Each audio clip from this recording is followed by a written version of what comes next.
So how old do you reckon we were here?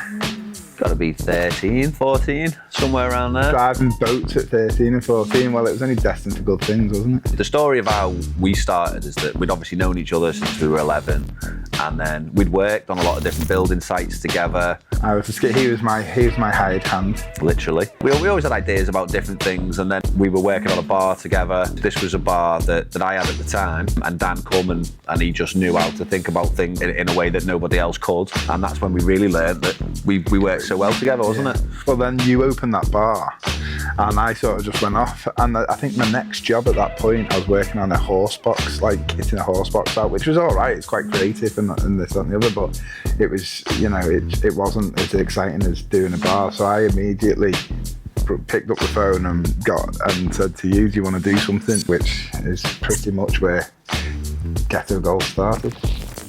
There wasn't marketing like there was now. People today now laugh, don't they? Because everyone takes pictures of everything. But we seen it 10 years ago that, just someone was taking a picture. So we sort of very quickly caught onto that and realised people want a lot more as a backdrop. That's where the visuals came in. We wanted to make every single inch of everything that we did moving forward very, very photographic. It was like the beginning of interactive, immersive, and we understood that, didn't we? And we really wanted to work on it and better it. We knew what we wanted to do, but there wasn't a plan. It was like really impulsive. But in terms of did we have a set plan, we couldn't really, because it wasn't like we could create a budget because we didn't necessarily have the money.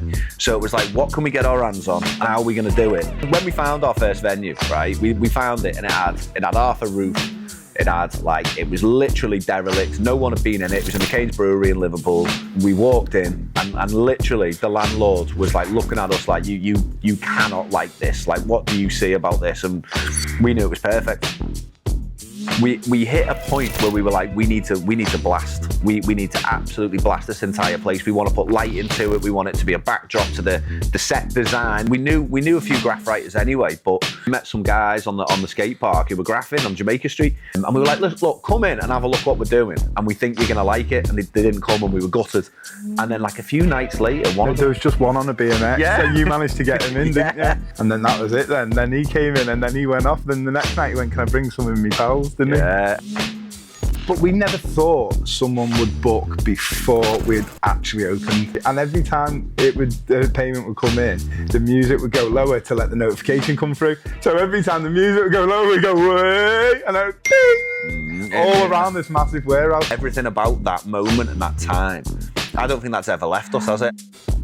When that place opened, we come from the most euphoric part of our lives, haven't we, building that place, to pretty much, I remember you turning around to me and saying, I think I'm depressed here. Yeah. And I was like, well, I feel something. And the weirdest thing about it all is we'd finally got everything we'd ever wanted. But the reality of it is what we really wanted is what we'd just been doing. Yeah. Building that thing. We got to do the thing that we love with people that we love, and we got to do it for a job, like creating it. And it was amazing. When it all opened and we weren't doing that, this unsettled feeling started coming in, and that was when it was like, oh, right, it's because we're not doing that anymore.